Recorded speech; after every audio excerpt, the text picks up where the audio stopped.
Maraming salamat po sa pagtangkilik ng ating video. Hinihikayat ko po kayong mag-like and subscribe para ma-update kayo sa susunod na nakabanata. Tara at umpisahan na natin. Mukhang naguluhan ang ekspresyon ni Debra.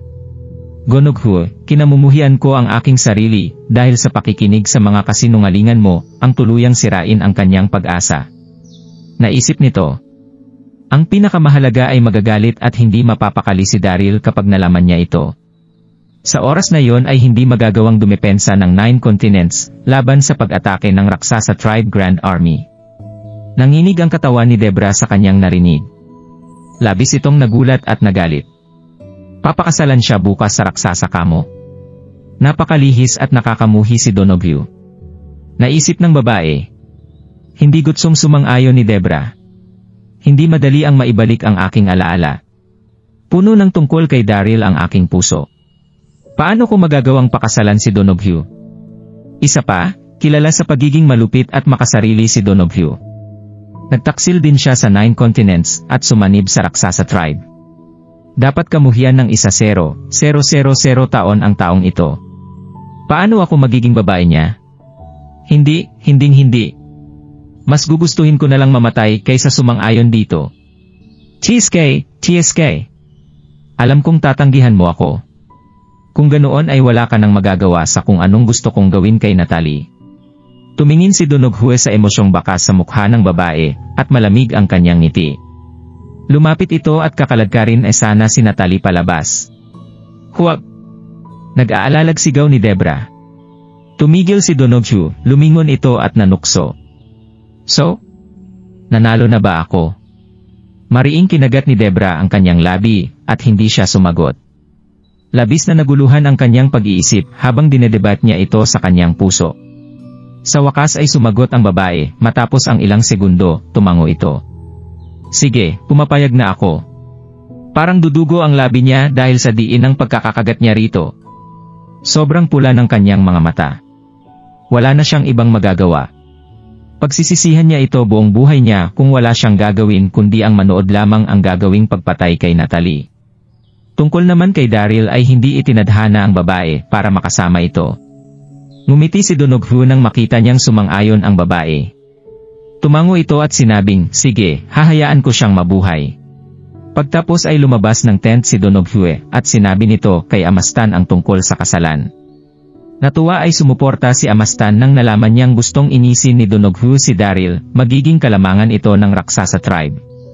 Di nagtagal ay nag-ayos si Amastan para malagyan ng mga dekorasyon at ilaw ang kampo para paghandaan ang kasal ni Gonoghu. Labis na naging tahimik sa Raksasa Camp pagsapit ng hating gabu. Kahit na malalim na ang gabi ay naging mahigpit ang seguridad sa kampo at nagpatrolya ang mga gwardya. Whoosh! Whoosh! Nang biglang nagpakita ang dalawang anyo. Mabilis silang pumasok mula sa entrada sa likod ng kampo. Isang lalaki at isang babae ang mga ito. Mukhang matalino, guwapo, at malakas ang lalaki, samantalang sexy at nakakahumaling naman ang babae. Iyon ay sina Daryl at Kinsey. Sa ilalim ng sinag ng buwan ay nakasuot sila ng pantulog pero hindi pa rin ito na itago ang perpektong hubog ng katawan ni Quincy. Kita ang napakagandang hubog ng katawan nito. Naroon sila para sikretong pumasok. Noong mga nakaraang digmaan, ay napagtanto ni Daryl na ang pinakapagsubok ng 9 continents ay ang mga gigantic monsters ng Raksasa Tribe. Kalahati sa 10 gigantic monsters ang namatay sa mga naunang digmaan at tanging 5 na lang ang natira sa mga ito. Hindi na kailangan pang mag-alala ni Daryl tungkol sa mga gigantic monsters dahil sa kapangyarihang mayroon siya. Kaya niyang patayin ang isang giganting monster gamit lamang ang isang pag-atake. Yun nga lang ay mauubos nito ang kanyang internal na enerhiya. Para sa Raksasa Tribe Grand Army, nag-aani ng buhay na makina ang mga gigantic monsters. Na-cultivate ni Daryl ang 5 naglalakihang obeying pills, at napagpasyahan nitong pumasok sa Raksasa Camp kinagabihan para hayaan silang kainin ng gigantic monsters, para mapasakan niya ang mga ito. Isa sa mga pinakakakaibang pills na nasa Infinite Elixir Manual ang obeying pill. Susundin ng sino mang makakainom nito ang lahat ng klase ng pag-uutos. Pero hindi pa ito nasubukan noon ni Daryl. Pinalakas niya ang formulasyon para makontrol ang mga gigantic monsters. Gumamit din ito ng mga sangkap na may 10 beses ang dami at nag-cultivate ng malalaking obeying pills. Kasing laki ng bola ng basketball ang lahat ng pills, at tinato ni Daryl ang mga ito sa Enchanted Beast pouch. Nag-alala si Quincy na baka maging mapanganib para kay Daryl ang pagpunta roon ng mag-isa, kaya sinamahan niya ito.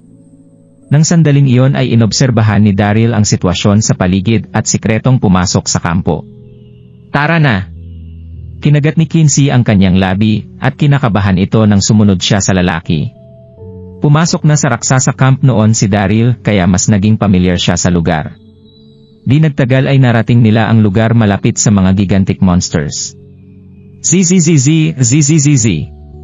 Bago pa sila makalapit ay narinig nila ang malalakas na paghilik na gumulat sa kalangitan. Labis na nasabik si Daryl. "Haha, kapag nahanap ko na ang gigantic monsters, at napainom ng obeying pills, ay hindi na ako matatakot na baka makasakit sila ng mga sundalo ng 9 continents sa mga susunod na digmaan." Ilalabas and asana nito ang obeying pills mula sa enchanted pouch. Pero narinig nila ang boses ng babaeng mula sa raksasa tribe, mula sa hindi kalayuan. Hindi napansin ni Daryl ang kanyang paglalakad at nagulat siya sa kanyang nakita. Nagpagulong-gulong sa damuhan ang isang babae at isang lalaki.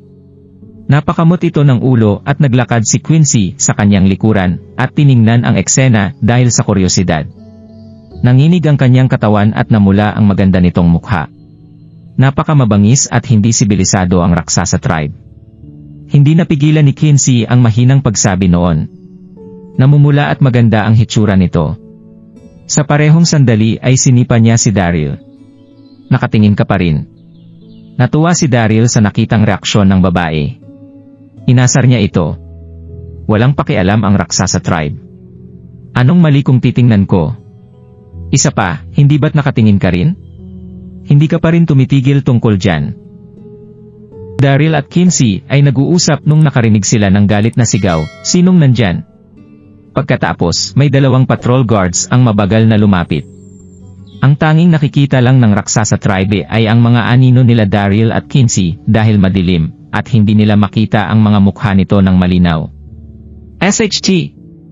Biglang nagbago ang ekspresyon ni Daryl. Sobrang tutok siya sa pagtingin sa exciting incident, at nakalimutan na nasa raksasa camp pa siya.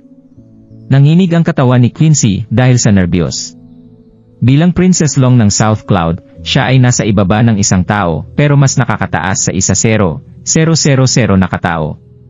Kailanman ay hindi pa siya natatakot sa kahit anong kinakaharap niya. Pero, iba ang sitwasyon na ito. Ito ay ang raksasa camp at hindi sila makakaalis kapag nabunyag ang identity nila. Dapat ay hindi ako masyadong maistorbo ngayon, iniisip ni Daryl nung nakita niyang papalapit ng papalapit ang mga patrol guards. Hinila niya si Quincy sa mga bisig niya at kaagad hinalikan ang mga mapupulang labi ni Quincy. Nung mga sandaling yun, nanginig si Quincy sa shock. Umuugong din ang isip niya, sobrang nahihiya at nagagalit siya. "Daryl, jigo ka. Ang lakas ng loob mo na i-take advantage ako. Kahit na may marriage arrangement tayo, hindi dapat tayo umakto ng ganito kakaswal," iniisip niya habang sinusubukan na kumawala. Pero mas niyakap siya ni Daryl ng mahigpit at hindi siya makagalaw. Bang! Kasabay nito, naging blanko ang utak ni Daryl nung naramdaman niya ang gentleness nito. Para bang natamaan siya ng kidlat. Sa sobrang wonderful nito, hindi niya ito made scribe. Bumalik siya sa wisyo nung naramdaman niya na nagpupumigla si Quincy. Kaagad niyang ginamit ang daliri niya para isulat ang mga words sa likod nito, "Magkunwari ka na hinahalikan ako para di tayo mahuli." Nanahimik si Quincy nung naintindihan niya ang ibig sabihin ni Daryl, pero sobrang namumula siya. Nung mga 1 meters na ang layo sa kanila ng patrol guards, nakita nila kung gaano ka-intimate ang dalawa, kaya inisip nila na raksasa couple ito na gusto lang ipakita ang pagmamahalan nila. Tumawa ang leader ng mga guards at umalis kasama ng isa pa. Ang raksasa tribe ay wild, lalo na pagdating sa mga intimate relationships nila. Sila ay sobrang open-minded, hindi katulad sa 9 continents na conservative. Dahil dito, hindi na bago sa paningin na may mga couples na nagiging intimate sa public. Psych! Pinakawala ni Daryl si Quincy nung narinig niya na papalayo na ang mga yabag. Kasabay nito, nakahinga siya ng maluwag. Muntik na yun. Ang magandang mukha ni Quincy ay pulang-pula at sobrang attractive nito tingnan. Pagkatapos, kinurot niya si Daryl ng malakas sa biwang nito. Aray! Halos mapatalon si Daryl sa sakit. Bakit mo ginawa yan? Puno ng galit ang mukha ni Quincy.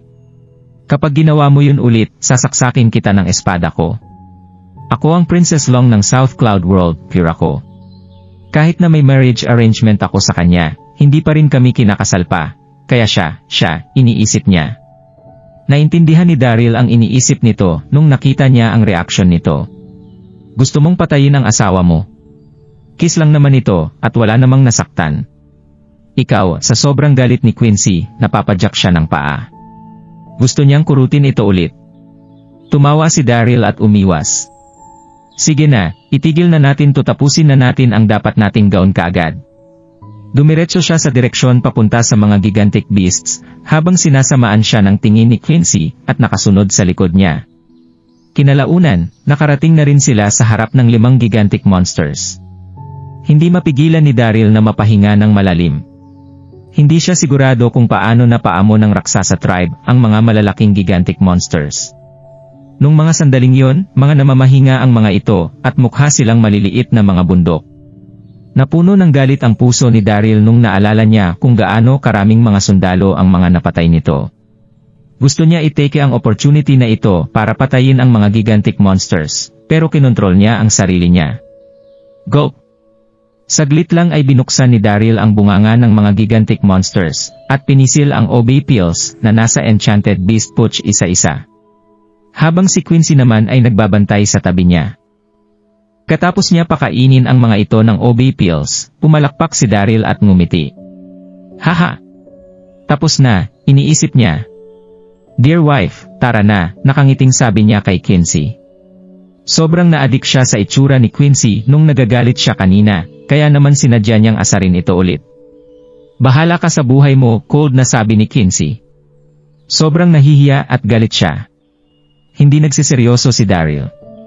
Paanong may lakas ng loob pa siyang gawin ang mga ito sa ganitong lugar, iniisip niya. Ngumiti si Daryl at nauna. Plano na niyang umalis? Nung mga sandaling yon, nakakita siya ng malaking bonfire sa gitna ng camp, at may malaking stage na gawa sa kahoy sa tabi nito. Ang stage na ito ay may mga ilaw at ribbons, kaya mukhang festive ito. Anong nangyayari? Nagsalubong ang mga kilay ni Daryl, at puno ng pagdududa ang puso niya. Nanatili kasi sila sa dulo ng camp, kaya hindi nila napansin ang paligid. Nung nakita nila ang nasa harap nila, pareha silang nalito. Tumaas ang kilay ni Quincy, at sinabi, siguro ay ikakasal ang Honorable Son. Kung ikakasal siya, edi isa itong opportunity para sa 9 continents. Pagkatapos, bumuntong hininga si Daryl. Ang Raksasa tribe ay sobrang malaya, at easy-easy lang. Nasa digmaan pa ang dalawang sides, pero nasa mood pa sila para magpakasal. Bakit mo pinupuna ang iba? Hindi ba't hina, nakatingin ng masa si Quincy kay Daryl habang nagsasalita. Napatigil si Quincy. Nag-init ang mukha niya ning naalala niya ang kiss ni Daryl ngayon lang. Sobrang saya ni Daryl nung nakita niya ito. Sobrang interesting ni Quincy. Ayaw niyang magsabi ako ng kahit na ano sa nangyari kanina, pero hindi niya mapigilan ang sarili niya na sabihin ito, iniisip ni Daryl. Sinubukan niya ang best niya para hindi na ito asarin pa. Mabilis naman na lumabas sila nila Quincy. Nung paalis na sila ng camp, nakita nila ang isang raksasa warrior na ang lalakad mag-isa. Hindi nagdalawang isip si Daryl at naglakad lang na parang wala lang. Slap! Pagdating niya sa harap ng warrior, inisil ni Daryl ang mga aku points nito ng sobrang bilis at hinila ito sa gubat sa tabi ng camp. Matalino si Quincy at alam niyang gusto ni Daryl manghagilap ng balita, kaya sinundan niya ito nang hindi gumagawa ng ingay. Siya ay naka-full alert sa paligid nila. Ikaw! Shock at galit ang raksasa warrior habang nakatingin kay Daryl, nanginginig ang boses nito. Shush! Sinabihan siya ni Daryl na tumahimik. May itatanong ako sa'yo, fully decorated ang camp nyo. Sino ang ikakasal? Si Amastan ba, ang Honorable Son, tanong niya. Bakit ko sasabihin sa'yo, sabi ng warrior. Hindi mapigilan ni Daryl na ngumiti. Naglabas siya ng maikling knife at tinapat ito sa mata ng raksasa warrior. Nagmamatigas ka. Narinig ko na hindi takot ang raksasa tribe sa kamatayan. Pero, naisip ko, kakayanin mo ba kung tatanggalin ko ang mga mata mo? Habang nagsasalita siya, papalapit ang knife sa mukha nito. Nagpanik ang warrior nung nakita niya ito na papalapit. Halos maihi ito sa pantalon at kaagad nagwave ng kamay habang sinasabi, magsasalita na ako. Magsasalita na ako. Huwag mo akong bulagin. Hindi siya takot na mamatay, pero torture ito kapag nawalan siya ng paningin. Cold nang umisi si Daryl at itinago ang knife. Magsalita ka! Nagpanik ang raksasa warrior habang sinasabi, ang Deputy Commander-in-Chief namin ay ikakasal na. Ang bride niya ay galing sa 9 continents, siya ay isa sa mga teachers ng pinakamatandang Honorable Son. Siya ay tinatinawag na Deborah Gable. Nung narinig nila ito, nagulat sila Daryl at Kinsey. Nahilo si Daryl at iniisip niya na mali lang siya ng rinig. Ikakasal na si Deborah. Sino ang Deputy Commander-in-Chief nila? Kaagad namang sinuntok ni Daryl ang raksasa warrior, kaya nawalan ito ng malay. Pagkatapos, sinabi niya kay Quincy, Princess Long, dapat ay makabalik ka kaagad sa camp at sabihin kanila Chester, at iba pa ang sitwasyon. Bumuo ka mo sila ng Grand Army, para atakihin ang raksasa tribe. Dalian mo. Ang dami kong pinagdaanan kasama si Deborah. Paanong hahayaan ko lang siya na ikasal sa ibang lalaki? Paniguradong hindi. Iniisip niya. Nag-aalala si Quincy habang sinusubukan na pakalmahin ito. Kumalma ka, Daryl. Pwede tayong bumalik para mag-usap at magplano kung gusto mo talagang masagip si Deborah. Paano mo ito magagawa ng ikaw lang? Si Quincy ay isang matalinong babae at alam niya gusto ni Daryl na dumiretso sa raksasa camp. Siya ay fiancé niya, kaya paano niya hahayaan na gawin ito? Sobrang pinagpapawisan at nag-aalala si Daryl. Ayos lang ako. Huwag mong kalimutan, kontrolado ko ang 5 gigantic monsters. Walang magagawa sa akin ang mga raksasa soldiers. Mukhang determinado ito habang nagsasalita. Kahit na anong mangyari, kailangan at mahanap natin si Deborah at matangay ito papaalos. Huwag kang mag-alala, hindi ako gagalaw ng padalos-dalos habang hindi pa dumadating ang Grand Army ng 9 continents. Say! Nung narinig niya ang sinabi nito, alam na ni Kinsey na hindi na niya na ito makukumbinsi. Napabuntong hininga siya at napapadyak ng paa. Pagkatapos, tumalikod siya at pumunta sa direksyon ng 9 continents camp. Pagkakita na nawala na si Kinsey sa dilim, bumalik na si Daryl sa raksasa camp. Nung mga sandaling yon, ang paligid ay nagliliwanag dahil sa mga kandila na nasa tent sa gitna ng raksasa camp. Ang ilang mga raksasa na mga babae ay naglalagay ng makyup kay Deborah at binibihisan ito. Habang ginagawa nila ang makyup nito, ang ilan sa mga babaeng ito ay naiingit kay Deborah. Kasabay nito, ang 2 raksasa guards na nagbabantay sa entrance at nakatingin sa kanila. Ang ganda. Sobrang ganda. Iniisip nila. Dahil limitado ang jewelries na pwede suotin ni Deborah, nakasuot lang siya ng mahaba at pulang dress. Simple ito, pero hindi nito maitago ang sexy nitong katawan. Naksuot lang din siya ng simple na makyup, pero sobrang ganda niya, para siyang goddess na mula sa heaven. Nakatayo siya doon na parang wala na siyang kaluluwa. Kalmado ang mukha niya, mukha itong nawala ng pag-asa at emosyon. Napakagatlabi ito hanggang sa magdugo, habang may tumutulong luha sa mga mata niya.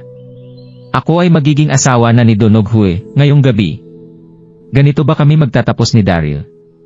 Ayokong gawin ito. Kung mas maaga lang bumalik ang mga alaala ko. Bang! Bang! Nang biglang, may malakas na tunog na para bang may bumagsak sa lupa, at walang malay na nakahiga na nagdalawang raksasa guards sa lapag. Pagkatapos, may gulat pero nag-aalangan na boses ang maririnig, Deborah, nandito na ako. Nagulat sila Deborah at ang ilang raksasa women habang nakatingin sa entrance. Nakita nila ang isang lalaki na nakadamit ng maayos sa may entrance. Ang mga mata nito ay nagniningning sa passion pero mukhang naguguluhan ito. Daryl! Bakit ka nandito? Nanginig si Deborah at halos di makatayo. Nakatingin siya kay Daryl habang kumakabog ng husto ang puso niya. Natuwa si Daryl nung nakita niya ang reaksyon ni Deborah. Ikaw nabalik mo na ba ang mga alaala mo? Ang tagal ko nang di siya nakikita na ganun tumingin sa akin. Siguro ay naalala na ako ni Debra. Iniisip niya. Ngumiti si Debra, tumulo ang mga luha niya habang tumatango. Debra, nandito na ako. Sagot ni Daryl. Mabilis na pumasok si Daryl at tumayo sa harap ni Debra. Nakatitig ito ng diretso kay Debra, at puno ng pagmamahal ito. Pagkatapos, niyakap niya si Debra. Aalis tayo dito ngayong gabi. Isinandal ni Debra ang mukha niya sa dibdib ni Daryl habang nanginginig ang katawan niya. Nandito siya. Ang lalaking minamahal ko. Sa huling sandali na ito, nagpakita si Daryl. Iniisip niya. Nung mga sandaling ito, isang maliwanag na apoy ang nagkalat sa labas ng camp. Napalingon si Daryl at tumingin sa labas. Nagulat siya. Si Debra ay nasa mga bisig niya habang nanginginig at namumutla ito. Daan-daang mga torches ang pumalibot sa camp. Hawak ito ng mga elite members ng Raksasa Grand Army. Ang leader nila ay nakasuot ng soft, black leather armor at siya ay kalbo kaya nakakapangilabot ito tingnan. Ito ay si Donoghu. Hindi lang yun, may malaking grupo ng Raksasa soldiers ang papunta sa kanila. Sila ay napapalibutan talaga at hindi mabilang ang mga ito. Nung nakita niya si Donoghu, kumulo ang dugo ni Daryl. Ang mga mata niya ay pulang-pula. Ang loser na ito ay nagtatago sa Raksasa camp. Mas lalong uminit ang ulo ni Daryl nung nakita niya ang malaking pulang pana sa dibdib ni Donoghu. Kahit ang isang baliw na tao ay magigets na para kanila Donoghu at Debra ang kasal na ito. Kinuha na nga ni Donoghu ang Dragon Ball ko, at ngayon, pinipwersa niya si Debra na pakasalan siya, iniisip niya. Napakuyom ang kamao niyo habang naglalagabab siya sa galit. Dahil nararamdaman niya ang galit ni Daryl, ngumiti si Donoghu. Hindi niya matago ang kasamaan niya at pagkamalupit niya sa ngiti niya. Daryl, hindi mo inekspekto, di ba? Nasa Raksasa Grand Army ako at papakasalan ko si Debra. Haha! Hindi umimik si Daryl at tahimik lang na nakatingin sa kanya. Mukhang sobrang masaya si Donoghu, habang nagpapatuloy, ang original kong plano ay ipadala ang balita sa Raksasa tribe kapag sumikat na ang araw. Pagkatapos, gagamitin ko ang kasal na ito para umatake ka. Hindi ko naman inasahan na mabilis makakarating ang balita sa'yo. Mabuti na lang, naglagay ako ng mga traps sa paligid. Habang nagsasalita, mas naging cold ang tono ni Donoghu. Ang tono nito ay may dalang malalim na paghihiganti at pagkamuhi. Daryl, hindi ka makakatakas ngayon. Dito ka mamamatay. Si Donoghu ay isang deviant talaga at sobrang sama. Iniisip ni Daryl. Tumingin si Daryl kay Donoghu at cold na sinabi, Donoghu, niloko mo ako at ninanakaw ang Dragon Ball ko. Ngayon naman, sumali ka sa Raksasa tribe. Ikaw ay isang traitor at bastardo sa 9 continents, kaya ngayon ay entitled na patayin ka. Para naman sa mamamatay ngayon, wala pang nakakaalam nito. Nung sinabi niya ito, cold at arogante ang mukha ni Daryl, pero hindi mapakali ang puso niya. Kailangan kong protektahan si Debra. Hindi ko alam kung makakaalos ako dito, iniisip niya. Gusto mo talaga mamatay, ha? Biglang may sumigaw sa di kalayuan. Pagkatapos, si Amastan, na nakasuot ng armor ay hawak ang white bone long blade habang naglalakad at galit na nakatingin kay Daryl. Patumbahin siya. Nung mga sandaling yon, sobrang excited ni Amastan at hindi inasahan na magiging sobrang effective ng plano ni Donoghu. Dumating pa si Daryl bago pa mangyari ang kasal. Kapag patay na si Daryl, mas panatag siyang masasakop niya ang 9 continents. Roar! Roar! Roar! Habang nagsasalita, may hindi mabilang na mga Raksasa warrior ang nag-roar habang paatake kay Daryl. Tumingin si Daryl sa langit habang natawa nung nakita niya na papalapit ang mga warriors. Biglang naging battle mode ang itsura nito. Donoghu, sa tingin mo ba ay mapapatay mo ako dahil tinutulungan ka ng Raksasa tribe? Masyado namang mababa ang tingin mo sa akin. Hindi ako natatakot kahit madami pa kayo. Itinaas niya ang kamay niya at ikinumpas. Kasabay ng malakas na tunog, nagpakita ang Heavenly Halberd at mahigpit niya itong hinawakan. Patayin! Cold na roar ni Daryl. Pagkatapos, may nakakatakot na aura ang suwambog mula sa katawan niya at tumama ang mga rays nito sa mga warriors. Sumigaw ang mga tao nung tumama sa kanila ang rays na ito. Sa isang kisap mata, ilang daang warriors ang namatay. Pero, hindi natakot ang natitirang raksasa Grand Army ang tapang ni Daryl. Sa halip, mas lalo silang nagalit. Sila ay patuloy na umatake. Nung nakita ni Debra ito, nag-alala siya, pero sealed ang mga aku points niya, kaya wala siyang maitutulong. Daryl.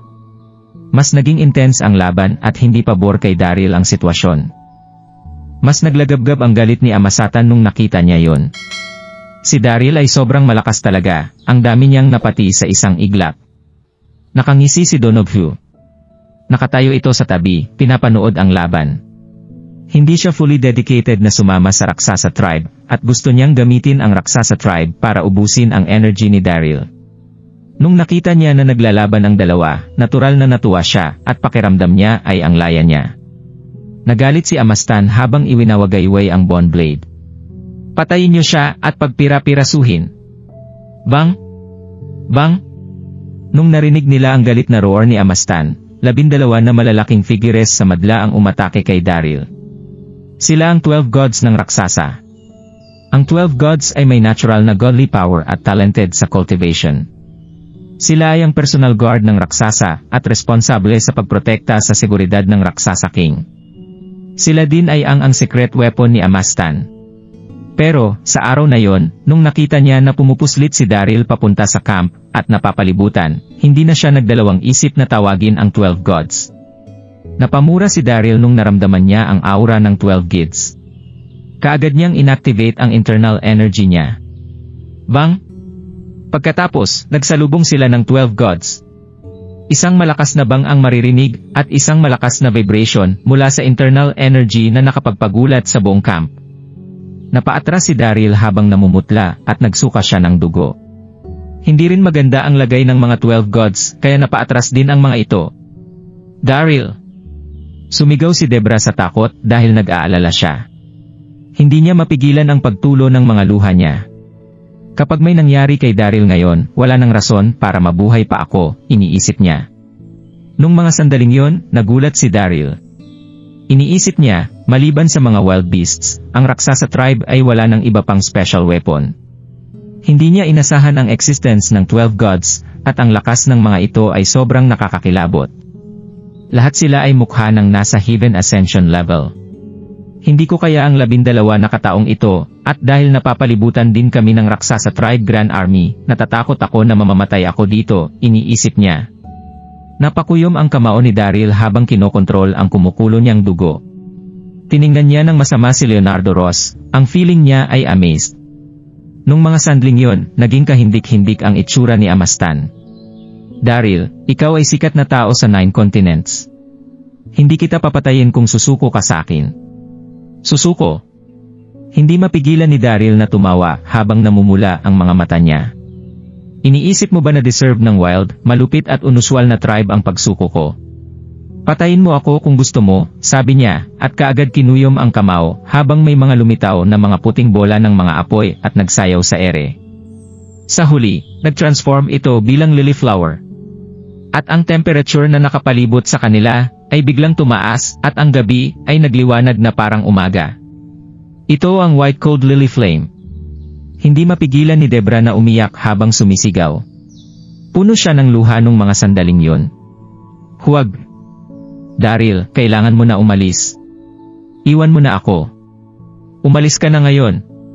Kahit na malakas si Daryl, alam ni Debra na imposible para rito na masagip siya. Dahil kahit na anong mangyari, nasa Raksasa Camp sila. Nung naramdaman nila ang nag-iinit na paligid, nag-iba ang emosyon sa mga mukha ng 12 gods at nagulat sila. Si Amastan ay halos mamatay ng dahil sa White Cold Lily Flame kanina. Dahil dito, tinulungan siya ni Natalie, at sa huli, nadakip ni Daryl. White Cold Lily Flame. Hindi na nagsayang ng effort si Daryl. Nag-wave siya at sa isang iglap, dumiretso ang White Lily Cold Flame papunta sa 12 gods. Ayan! Iniisip niya. Sobrang bilis ng White Lily Cold Flame, nabalutan nito ang 12 gods sa isang kisap mata. Daryl, tigilan mo na ang pag-akto na malakas ka dito. Sigaw ni Donoghu habang inoobserbahan ang laban.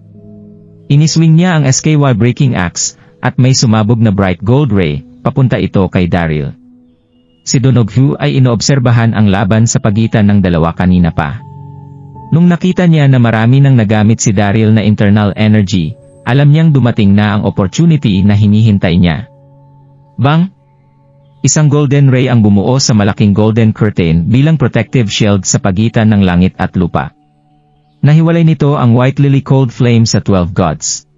TSK. Kaagad na block ang White Lily Cold Flame nung tumama ito sa golden light screen. Ano? Nagulat si Daryl nung nakita niya ito. Hindi ba dapat ay nasusunog ang lahat sa White Cold Lily Flame? Paanong na-block ito? Nagulat siya nung mas lumakas pa si Donoghu at na-block ito. Hindi alam ni Daryl na mas lumakas ang internal energy ni Donoghu pagkatapos makultivate ang Ultimate Saint Heaven Earth Technique ni Yang Jian at ngayon kaya na rin nito ma-activate ang Eskawa Breaking Axe sa full strength nito. Haha! Tumawa si Donoghu nung nakita ang itsura ni Daryl na may hint ng panghahamak sa mukha nito. Pwede ka pa naman sumuko. Ito kasi yon, nakakatakot man ang White Lily Cold Flame mo sa iba, pero para sa akin, wala lang ito. Pero syempre, ayokong gawin mo yun, ang lame nito. Gusto ay patayin kita gamit ang sarili kong mga kamay at kunin rin ang babae mo. Magiging masaya yun. Haha! Sobrang arogante ng mga salita nito. Sa sobrang galit, naging crimson ang mga mata ni Daryl. Sumigaw ito na parang baliw bago ipatama ng diretsyo ang heavenly halberd niya sa akse ni Donoghu. Kagad siyang napuno ng walang hangganang pagkamuhi. Pinatay ni Donoghu ang biological mother niya 10 years ago, at ang ninong niya sa New World. Ang mga kamay din nito ay nadungisan na ng hindi mabilang na disciples ng Elysium Gate, at pinatay din nito si Master Rama. Ngayon naman ay balak nito saktan ang babae niya. Ipinangako ni Daryl na maghihiganti siya kahit na anong kapalit. Crash! Tumama ang Heavenly Halberd sa Eskawa Breaking Axe, at tumunog ito ng malakas. Sila Daryl at Donoghu ay napaatras mula sa impact. Hindi tumigil si Daryl pagkatapos ma-stabilize ang katawan niya. Itinaas niya ang kanang braso niya kaagad at inatake si Donoghu. Thousand Calamities. Ang hangin sa palibot nila ay kaagad bumaluktot kasabay ng pagsigaw ni Daryl. Ang maliwanag na kalangitan sa gabi ay dumilim at naging cloudy. Ang Thousand Calamities ay sobrang nakakatakot at malakas na ultimate technique. Na-master ito ni Daryl mga isang dekada na ang nakakalipas at lalabas lang ito kapag may major stimulation. Napangisi si Donoghu bago ikumpas ang kamay niya para ma-shoot ang scattering golden ray palabas ng Eskawa Breaking Axe. Ito ay sasalubong sa atake ni Daryl. Boom! Ang malakas na aura ay nag-shake habang si Daryl ay nilalamon ng golden ray.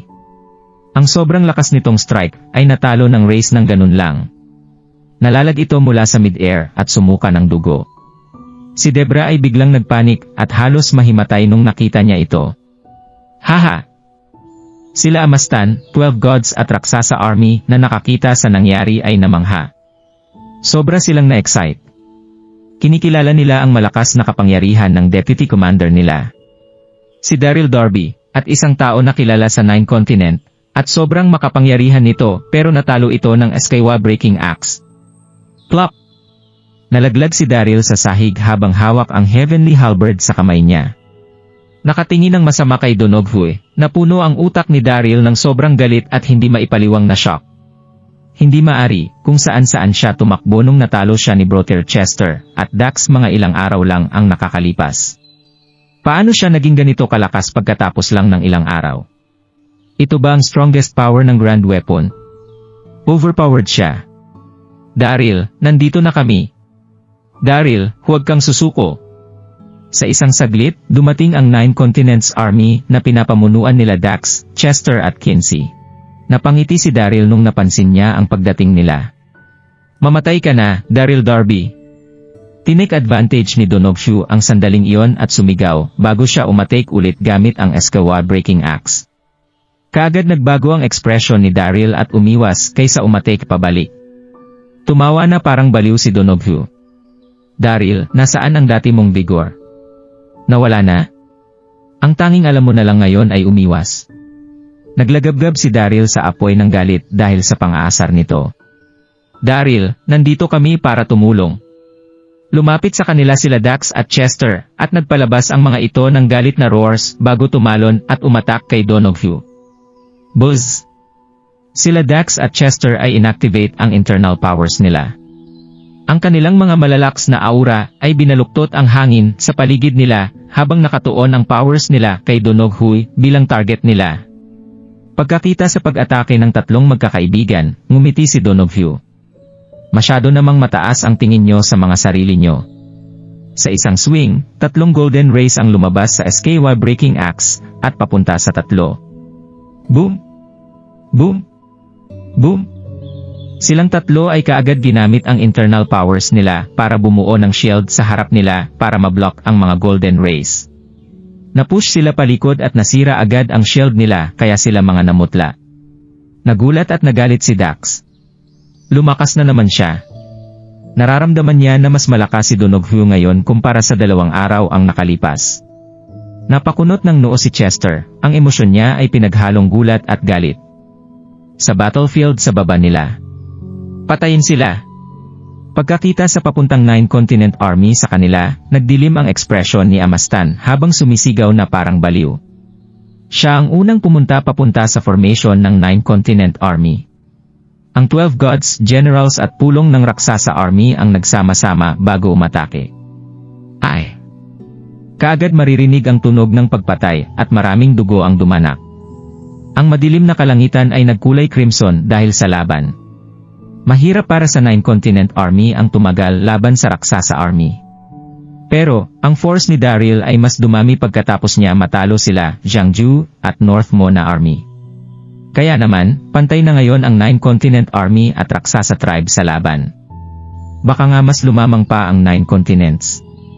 Ang 6 fairies mula sa Fuyao Palace, Quinsilong, at Megan Castello ay lumaban sa 12 gods at generals ng Raksasa Tribes. Paintense ng paintense ang laban. Nakalutang si Amastan sa mid-air habang pinapanood ang pagbagsak ng mga warriors niya isa-isa, biglang nagalit ito. Ang lakas ng loob niyo nasaktan ang mga tao ko. Papatayin ko kayong lahat. Hawak ang White Bone Long Blade, ilang 9 Continent Army ang bumagsak. Ang mga mata ni Amastan ay puno ng galit. Si Natalie naman ay puwersahang nag-retreat sa gilid, puno ng pag-aalala ang mukha niya. Pagkakita ni Natalie na walang humpay na pinapatay ni Amastan ang 9 Continent Army na parabang baliw, nagpanik siya, at sumigaw, "Amastan, itigil niyo na ang paglaban. Tigilan na muna ito." Alam niya kung gaano kaunited at kalakas ang 9 Continent Army, at hindi ito kakayanin ng Raksasa Tribe Formation. Ang seed nila ay nasa disadvantage kapag itutuloy pa nila ang digmaan. "Manahimik ka!" Sigaw ni Amastan, bago humarap sa direksyon papunta sa Wild Deserted Secret Region. Isang faint na vibration at ingay ang maririnig mula sa direksyon ng foggy na Wild Deserted Secret Region, mga ilang distansya ang layo. Dahan-dahan na papalakas ang tunog na ito. Boom! Ang tunog na parang lindol ay palakas ng palakas. Anong nangyayari? Nagulat ang 9 Continent Army. Mukhang napansin din ito ng Raksasa Tribe. Ngumiti sila ng nakakatakot habang ang petite na figure ni Natalie ay nag-jerk at panic. Kasabay nito, si Daryl na busy sa paglaban kay Donoghu sa mid-air, ay lumingon sa gilid subconsciously at kaagad nagbago ang ekspresyon niya. Yan ba ay ang mga? Nakita ni Daryl na may army papunta sa kanila mula sa well-deserted secret region. May higit sa 1 milyon ito at hindi ito mga Raksasa Tribe Generals dahil mga mababangis na mga hayop ito. Ang mga beasts na ito ay lumaki sa sobrang hirap na conditions ng well-deserted secret region. Nasa higit sa 2 meters ang tangkad nila at doble ang size nila kung ikukumpara sa mga beasts mula sa 9 continent. Mukha silang mga savage devils sa gabi dahil karamihan sa kanila ay may dark fur. Tumawa si Donoghu, satisfied ito. Sumigaw siya, "Daryl, sa tingin mo ba ay ganun lang kadali mapapatumba ang Raksasa Tribe dahil nagsama-sama na ang 9 continent? Ito kasi yun, wala ni kahit isang 9 continent army ang makaalis dito ng buhay dahil sa Wild Beast Grand Army. Papatayin kita kapag ikaw at ang lahat ng Wild Beasts ay injured. Ako ang magiging supreme ng 9 continents." Haha! Galit na sumigaw si Daryl bago umatake ulit hawak ang Heavenly Halberd. "Dax, Tulungan mo muna si Daryl na patayin si Donoghu, bago mo tulungan ang army natin sa pagpatay sa mga monsters na ito.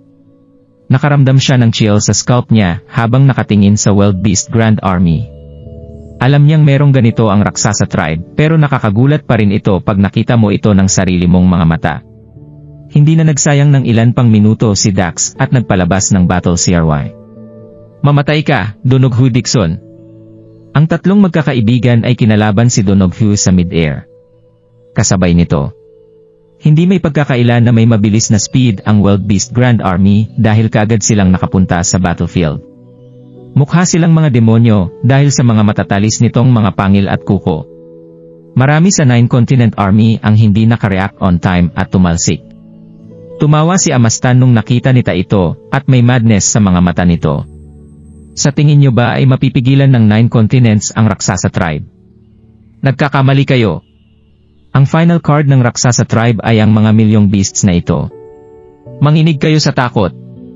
Ang formation ng 9 continent ay nasira dahil sa mga beasts, kasabay ang sigaw ni Amastan. Ang battlefield ay napuno ng dugo at sigaw sa isang iglap. Namutla ang mga mukha nila Quincy, Yvette at Cindy, at iba pang mga fairies, pero nagtulungan pa rin sila habang inaatake ang mga beasts. Karamihan sa mga beasts na ito ay nasa Martial Saint o Martial Marquis level. Sobrang dami rin ng mga ito, kaya hindi nila mapapatay itong lahat. Nagpatuloy ang labanan. Namutla ang mukha ni Dax habang may dosenang sugat ito sa katawan niya na nagdudugo dahil sa SKY Breaking Axe. Ang paghinga din ni Chester ay humihina dahil injured din ito. Brother Chester. Dax. Pagkakita sa battlefield sa baba nila, na-realize ni Daryl na parami ng parami ang mga natumbang 9 Continent Army. Sumigaw si Daryl, bumaba na kayo at tulungan sila. Kaya ko si Donoghu mag-isa. Importante na mapatay si Donoghu, pero ang pagprotekta sa 9 Continent Army ay mas importante. Kapag dumiretso kasi ang Raksasa Tribe papunta sa 9 Continent kapag nabigo sila, magiging lugar ito ng paghihirap at ito ang ending na ayaw ni Daryl. Sila Dax at Chester ay nagpalitan ng nagdadalawang isip na tingin. Sobrang lakas ni Donoghu Dixon. Kaya mo ba talaga siya mag-isa? Father, nandito ako para tulungan ko. Isang malakas na sigaw ang biglang maririnig. May shadow na tumalon papunta sa langit na parang isang cannonball at dumiretso papunta sa Donoghu. Ang gorgeous nitong mukha ay puno ng determination habang hawak ang gigantic nitong hammer. Ito ay si Ambrose Darby. Inaatake niya ang mga beasts sa baba nung napansin niya na nasa kritikal na sitwasyon si Daryl at kaagad naman ito lumapit ng walang pag-aalinlangan. Minisyan siya ni Daryl at patuloy silang nakipaglaban kay Donoghu sa mid-air. Hindi nagsayang ng oras sila Chester at Dax at kaagad bumaba para lumaban. Si Ambrose ay anak ni Daryl. Malakas din ito at may grand weapon na Tyrant Hammer. Hindi na sila nag-aalala na masasaktan si Daryl kung nasa tabi nito ay si Ambrose. Ang mag-ama ay nag-team up. Pagkapansin sa lakas nila Daryl at Ambrose, nagsalubong ang mga kilay ni Dongge at sinabi, "Sige na nga. Ipapadala ko kayong dalawa sa impyerno ng magkasama. Mamatay ka o." Inactivate ni Donoghu ang internal powers niya at nagpakawala ang SKY Breaking Axe ng nakakabulag na Golden Ray.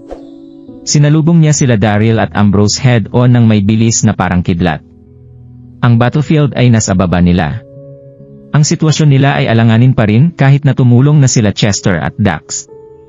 Dahil din kasi sa mga beasts, mas naging matapang ang Raksasa Army at unti-unting napapaatras ang Inen Continent Army. Boom! Boom! Boom! Ang 5 gigantic monsters sa military camp ay nagising isa-isa at sumali sila sa laban ng may impactful na mga hakbang. Gasp! Ang bawat tao sa 9 continent ay sumigaw sa panic nung nakita nila ang mga gigantic beasts. Ano ba yan? Mahirap na nga kalabanin ang ilang milyong wild beast, dumagdag pa ang mga gigantic beasts. Mas naging imposible tuloy na manalo sila. Mukhang sigurado na ang pagkatalo ng 9 continents. Pero, nagulat ang lahat sa mga sunod na nangyari. Napansin nila na hindi inaatake ng 5 gigantic beasts ang 9 continent army. Nakatigol lang ang mga ito. Anong nangyayari? Nagulat ang mga nasa Raksasa Tribe.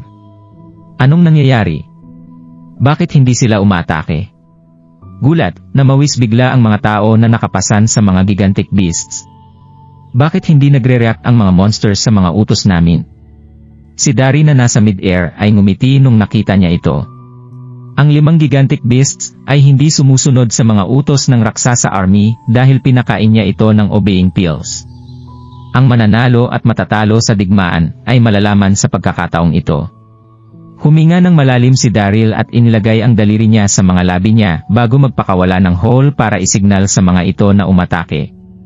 Ang mga monsters ay nagroar at sumunod agad sa utos ni Daryl kaya inatake ng mga ito ang formation ng Raksasa Army. Marami sa Raksasa Army ang napatalsik ng malalaking mga braso ng mga gigantic monsters bago pa sila makareact. Ang iba naman ay natapakan. Nagalit si Amastan nung nakita ito. Humarap siya sa mga warriors na in charge sa gigantic beasts at sumigaw, "Anong ginagawa nyo? Bakit nyo hinahayaan ang mga monsters na yan na atakihin ang mga kasama natin?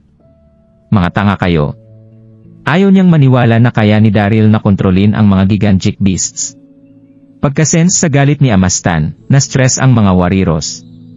"Honorable Son, ako. Hindi namin sila makontrol.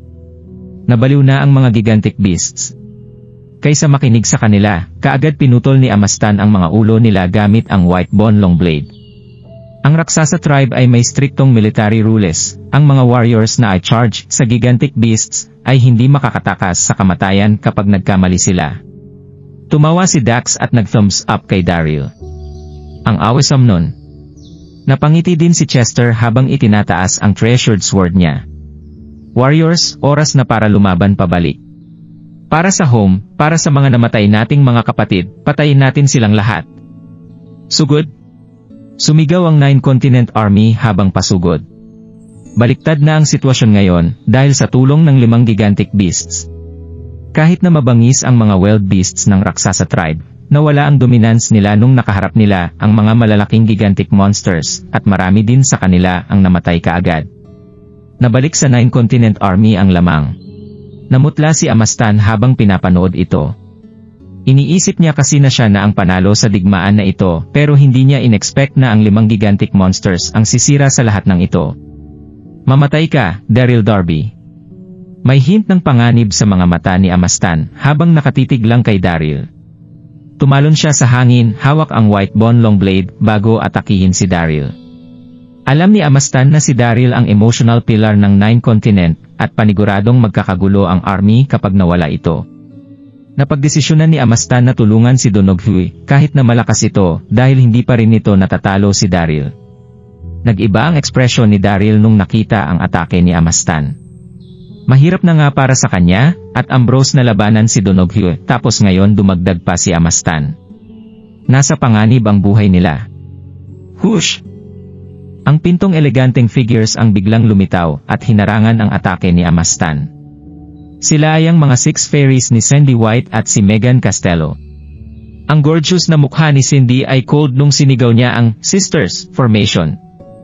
Sila Megan at ang 6 fairies at pumunta sa mga positions nila para matrap si Amastan sa gitna. Ito ay ang Ethereal 7 Fairies Formation. Si Megan ay naging compatible sa 6 fairies nung nakikipagtulungan siya sa kanila para gumawa ng formations na dati nilang laban sa Raksasa tribe.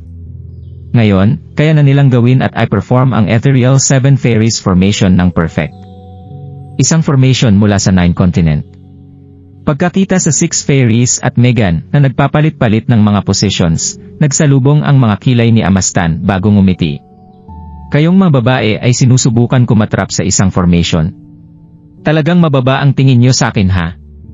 Pagkatapos, hinawakan niya ang White Bone Long Blade ng mahigpit at umatake. Pero, kapag mas lumalaban si Amastan, mas lalo siyang nag-aalala dahil nararamdaman niya na hindi niya kaya gamitin ang buong internal power niya nang dahil sa formation na ito. Maliban pa rito, hindi siya makaalis dahil natrap na siya. Buzz! Isang gorgeous na figure ang makikitang angat sa iba at nagpakita sa battlefield sa baba. Siya ay naglalabas ng unique at divine na aura at nakasuot din ito ng mahigpit na dress na gawa sa fins ng mga isda. Ito ay si Heather, ang princess ng Sea Maki clan. Dahil lumaki siya sa Coral Island simula pagkabata, ito ang unang beses niya na makaapak sa mainland pero nasa gitna siya ng digmaan sa pagitan ng Nine Continent at Raksasa Tribe. Gulat na nagpanik siya dahil hindi niya alam ang gagawin. Hindi niya alam kung saan magsisimula dahil masyado nang magulo ang digmaan nung dumating siya pero nakahanap kaagad siya ng target nung nakita niya na si Amastan ay trap nila Cindy at iba pang mga babae. Itinaas ni Heather ang kaliwang braso niya na may exquisite N.A. blue longbow at mga pearl na palamuti. Ito ang weapon niya, ang Osin Scale. Buzz! Itinaas niya ang kabila niyang braso at inilagay ang mga payat niyang daliri sa bow. Mga ilang segundo lang, isang feathered arrow ang nabuo mula sa internal powers niya. Ang cultivation method ni Heather ay makapangyarihan sa tubig pero mas mahina ito sa lupa. Pero, madalas na niyang kasama sila Ambrose at ang kapatid nito kaya naman, nakadiscover siya ng mga bagong methods na makakatulong sa kanila. Pew! Bumitaw si Heather at ang feathered arrow ay naging streamer bago ito tumama kay Amastan ng sobrang bilis na halos hindi niya makita ito. Hindi inasahan ni Amastan ang biglang pag-atake sa likod niya dahil nakafocus siya kanila Cindy. Thud! Nag-jerk si Amastan at napasinghap nung tumusok ang arrow sa likod niya. Hush! Hush! Hush! Ginamit nila Cindy ang opportunity na ito at inatake si Amastan gamit ang mga espada nila. Ang 7 mga espada ay tumusok sa kanya. Paluwa ang mata, sumuka si Amastan ng dugo habang nakatingin kay Heather ng puno ng heat bago bumagsak mula sa himpapawid. Pinakawala niya ang huli niyang hininga bago siya tumama sa lupa. Honorable Son! Sigaw ng gulat na Raksasa Army, ang mga ekspresyon nila ay paiba-iba dahil sa nasaksihan nila. Dito na biglang nagising ang buong hukbo ng Nine Continent. Patay na ang Commander-in-Chief ng Raksasa na si Amastan. Sigurado na ang pagkapanalo ng Nine Continent ngayong wala na silang leader. Amastan! Hindi na iwasang mapasigaw ni Natalie mula sa malayo noong makita niya ang nangyari sa kanyang kapatid. Naging kakaiba lang ang lahat dahil hindi siya gaanong nakaramdam ng pighati rito. Hindi rin siya nainis sa pagkamatay ni Amastan dahil pinatay nito ang kanyang kapatid na si Alaric, pero hindi niya ito inasahang mangyayari ng ganito kabilis. Patayin niyo sila! Ipaghiganti niyo ang kagalang-galang na anak. Mabilis na nakabalik sa realidad ang mga sundalo ng Raksasa. Agad na binuhay ang pagkamatay ni Amastan ang pagkauhaw ng mga ito sa dugo. Agad na naharang ang kanilang tribo sa Chautic Mountain Range noong tumawid sila rito. At pagkatapos ay nawala ang kanilang hari at namatay ang panganay nilang prinsip. Maging ang ikalawa nilang prinsipe na si Amastan ay namatay sa pakikipaglaban. Naging determinado ang tribo ng Raksasa na makapaghiganti at lumaban hanggang sa huli nilang hininga. Samantala, sa gitna ng ere, dahan-dahang nauubusan ng lakas si Donoghu habang sinusubukang iwasan ang mga pag-atake ni Daryl at Ambrose. Mas tumindi ang kanyang pagkabahala noong makita niya ang miserableng pagkamatay ni Amastan. Noong una ay pinlano niyang gamitin si Amastan at ang hukbo ng Raksasa para masakop ang buong Nine Mainlands. Pero hindi niya inasahang mamamatay ng ganito kabilis ang ikalawang prinsipe ng Raksasa. Patay na si Amastan, Donoghu. Oras mo na para mamatay. Sigaw ni Daryl habang itinutulak ang kanyang palad. Ngumisi naman si Donoghu bago umatake gamit ang kanyang palad sa halip na umiwas sa pag-atake ni Daryl. Agad na tumama ang palad ng dalawa sa isa't isa habang naglalaban ang dalawa sa gitna ng ere gamit ang kanilang mga internal energy. Tama, naglaban sina Donoghu at Daryl gamit ang kanilang mga internal energy. Lumalakas na ng husto ang internal energy ni Donoghu pagkatapos nitong magpalakas gamit ang Ultimate Saint Heaven Earth technique ni Yang Jian, kaya sigurado siya na hindi siya magagawang tapatan ni Daryl pagdating sa internal energy. Pero nagawang magsanay ni Daryl sa teknike na iniwan sa kanya ni Ghost Valley Sage, kaya umangat ang kanyang internal energy ng higit sa isang level. Napapigil hininga ang lahat habang pinapanood ang laban. Madaling magiging nakamamatay ang kanilang laban sa sandaling magkamali ang isa sa kanila. Dito na nagulat sa kanyang sarili si Donoghu nang maramdaman niya kung gaano katindi ang internal energy ni Daryl pagkatapos ng isang maiksing sandali. Maging ang teknike ni Yang Jian sa pagpapalakas ay hindi nakatulong para mapigilan si Daryl. Dito na gumawa ng isang malakas na battle si Donoghu, habang ginagamit ang kanyang internal energy para ihiwalay ang anyang sarili kay Daryl noong maisip niya ang bagay na yon. Boom!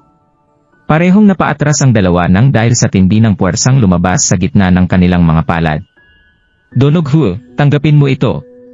Dito na sumigaw ang kanina pang naghahanap ng tamang pagkakataon na si Ambrose bago niya biglang ipanghampas ang hawak niyang Tyrant Hammer. Gustong-gusto na niyang umatake noong naglalaban pa lang kanina ang dalawa gamit ang kani-kanilang mga internal energy, pero alam niyang masasaktan ang dalawa sa sandaling gumawa siya ng isang biglaang pag-atake nang dahil sa tindi ng ginagamit na internal energy ng mga ito. Kaya napagdesisyonan niyang gumawa na lang ng aksyon sa sandaling maghiwalay ang dalawa. Agad na nagbago ang itsura ni Donoghu noong maramdaman niya ang nakakatakot na urang lumalabas sa katawan ni Ambrose habang ipinangsasalag ang hawak niyang SKY Breaking Axe sa pag-ataking ginagawa nito. Klang! Malakas na tumalsik si Donoghu nang tumama ang Tyrant Hammer at SKY Breaking Axe sa isa't isa. Nasusurpresa siyang napasigaw habang dumudura ng sariwang dugo sa kanyang bibig. Hindi niya nagawang salagin ang pag-atake ni Ambrose dahil sa dami ng nawala niyang internal energy sa naging laban nila ni Daryl kanina. Habang nagdedesisyon na huwag nang ipagpatuloy ang laban, mabilis na sinwing ni Donoghu ang kanyang palakol kina Daryl at Ambrose. Dito ang naglabas ang kanyang palakol ng gintong mga liwanag na humati sa lupang dinaraanan nito. Kaagad namang umilag sina Daryl at Ambrose na natakot harapin ang pag-ataking ito ng harapan.